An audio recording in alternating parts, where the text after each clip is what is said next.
There's no denying that the policies of DEI, that's diversity, equity, and inclusion, are creeping into almost every area of the United States government.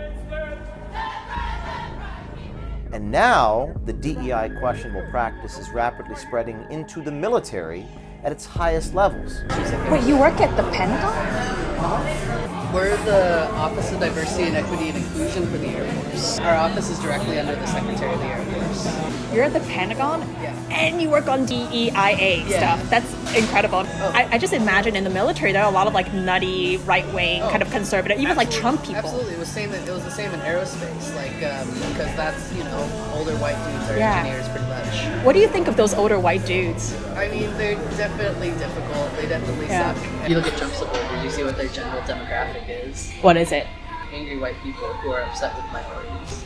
It was reported last year that the Air Force was on a hiring spree to actually hire people to manage and grow a department that promotes and manages DEI policies that, to date, yet to have any evidence or data to support the performance of DEI hires. Have you seen or have you come across any data that actually serves as evidence that indeed DEIA candidates or troops perform better than non-DEI troops?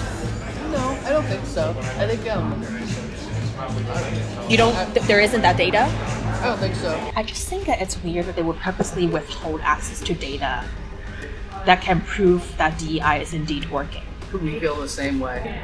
So are you guys looking at anything about their actual performance as troops? Well, we haven't gotten that far.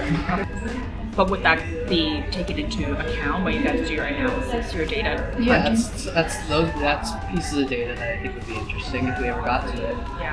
By the way, yes, you can apply for any one of these cushy government jobs with pay ranges at $82,000 a year for entry level and up to $183,000 a year for managers.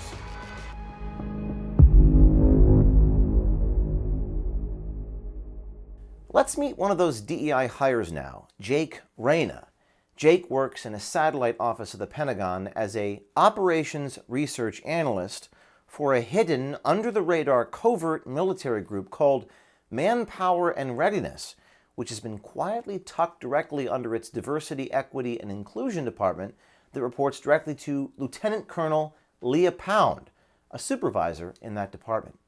That organization is buried deep within the inner workings of a satellite office of the Pentagon. Now, you're probably wondering, what exactly do they do at the Manpower and Readiness Group at the Office of the Diversity, Equity, and Inclusion, DEI? Well, the government is spending billions of dollars on DEI initiatives at almost every department and agency, knowing that just the very subject of DEI has probably caused more racial division in this country than anything in recent history. So as we watch this guy try to defend the DEI movement, we have to ask, what purpose does it serve? And why are our tax dollars paying for it, and is it worth it?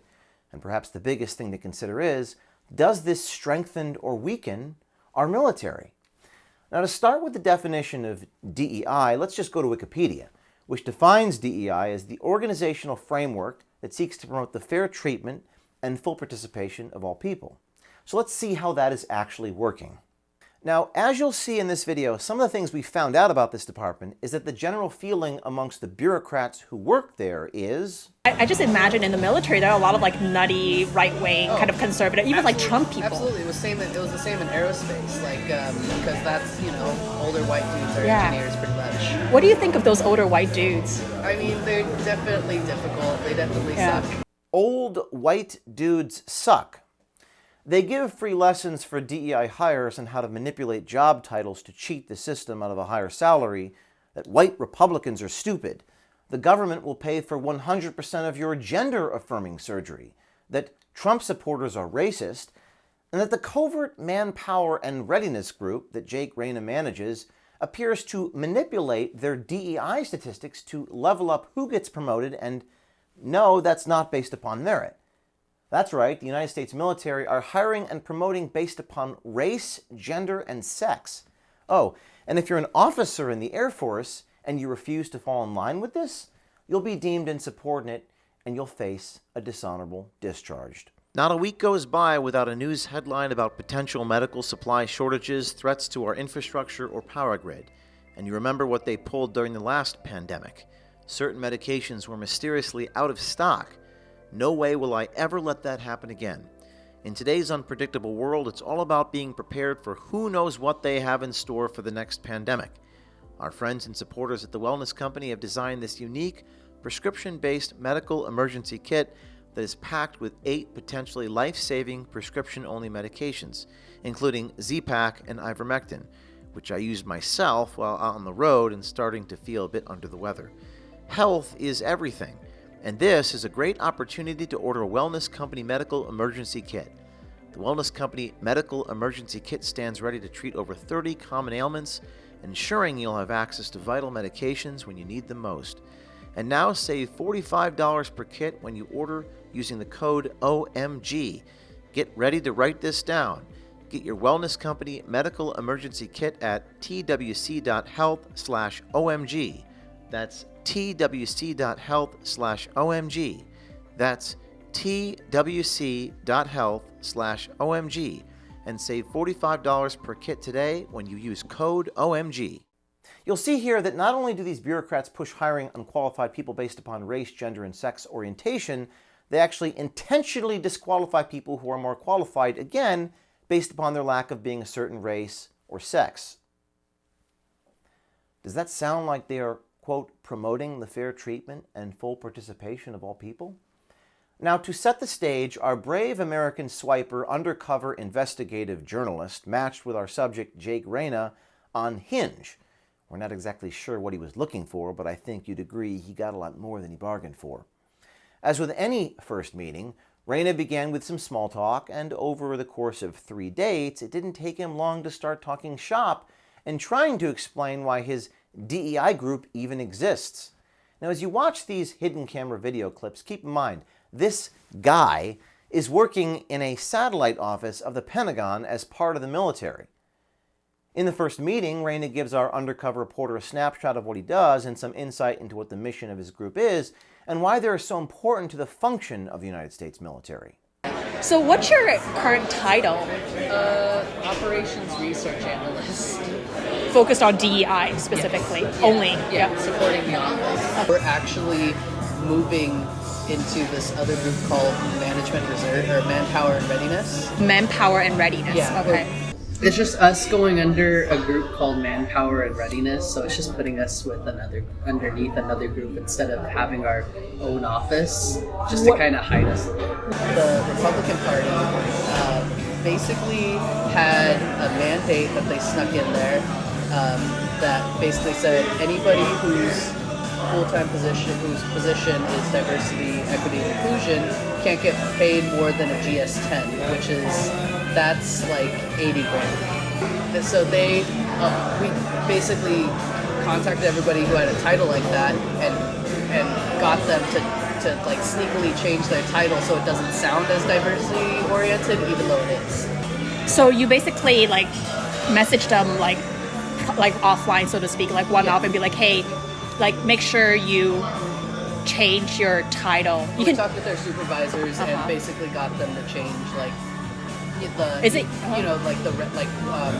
the billet basically that says what your job duties are. I see. You have to go through proper HR channels, and that the supervisors do that. Yeah. But like that's something that we had to do, and that's something that we're fighting. And it's worked, right? worked, okay. yeah, And yeah. like the Republicans haven't found out? Well, I mean, it was really just they did that just to fuck with the system. Yeah. Right? Like it was one of those things that they're all the like the Republican Party, Yep. the followers are like going to be like, oh yeah, that's good, we're getting rid of it, even though it doesn't really do anything. Yeah. But they think they got rid of it. We just weasel around it. And just to be sure Reyna is who he says he is, our undercover reporter asked again to see his credentials. You'll recall we did that with the CIA contractor. I guess. Oh, this is like an ID. It's just a badge, yeah. Oh, you look so good. And then what's the back? Oh, this is like a driver's license. You're right. Yeah.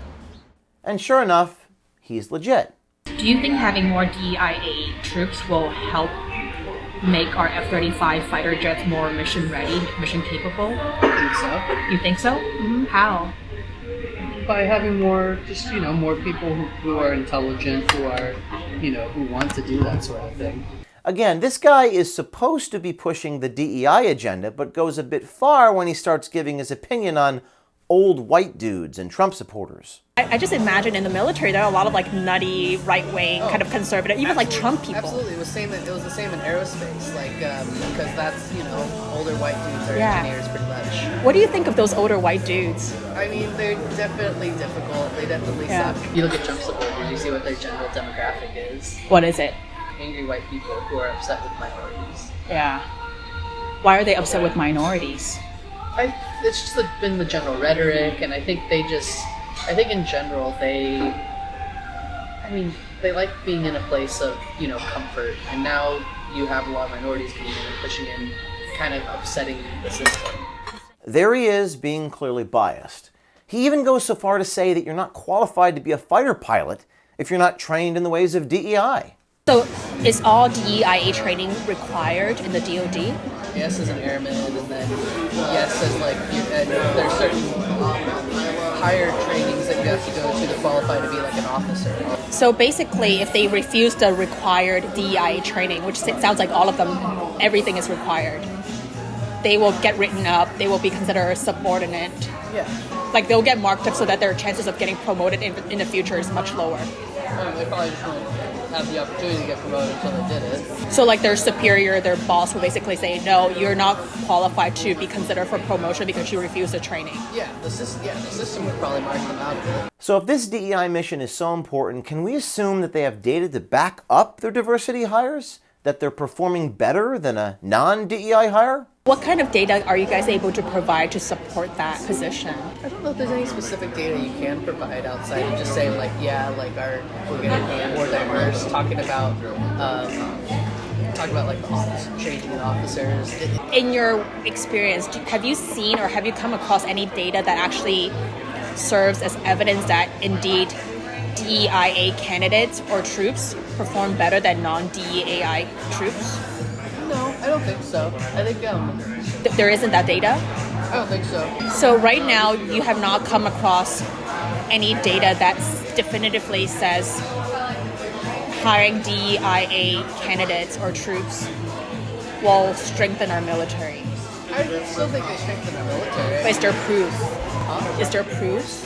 Proof would probably be just like the data, how we're hiring more people, and how we're starting to get those people more into officer positions. I think it would be a trend. But what about actual performance? I don't think there's any performance metrics you can really go into outside of maybe military test scores. But we haven't really looked into that yet. Oh, not yet. Okay. No data. Well, I guess not. I just think that it's weird that they would purposely withhold access to data that can prove that DEI is indeed working. We feel the same way. So are you guys looking at anything about their actual performance as troops? Well, we haven't gotten that far. Okay. But would that be taken into account when you guys do your analysis, your data? Yeah, that's pieces of data that I think would be interesting if we ever got to it. Yeah. Do you think that exists though? Promotions board data is there, and it tells the reasons why people get promoted. We know that exists. What about performance data? I'm not sure. Now, as a bonus, he can help his fellow bureaucrats get a free gender-affirming surgery, compliments of you and I, the taxpayer. So you can basically, the government, the DoD, would pay for gender-affirming surgeries? Yes. In its entirety, or? For the most part, I believe. Yeah. We interviewed DEI expert James Lindsay to get his reaction. James Lindsay, your reaction to this video? Well, it's pretty shocking admission where he says that they don't have the data to support what they're doing, but that they're doing it at scale throughout the military with consequences. Of course, they don't have the data, though. Of course, they don't have the data. The data don't support lies. And here, DEI is a ideological program. It is not based in data. It's not based in reality. It's based in ideology. And they're hiding this ideological project that at the best takes resources away from actual readiness and puts it into some, social program, social engineering program, which is what DEI really is all about. So that's a catastrophe for the military. This is a way to make it look like they're doing something productive, while in fact what they're doing is making the military less productive, less able, and more ideological. So let me ask you, do you feel like the DEI hires are performing well? And why do you think they are hiding the data that holds the answer to that question? Let me know what you think in the comment section below.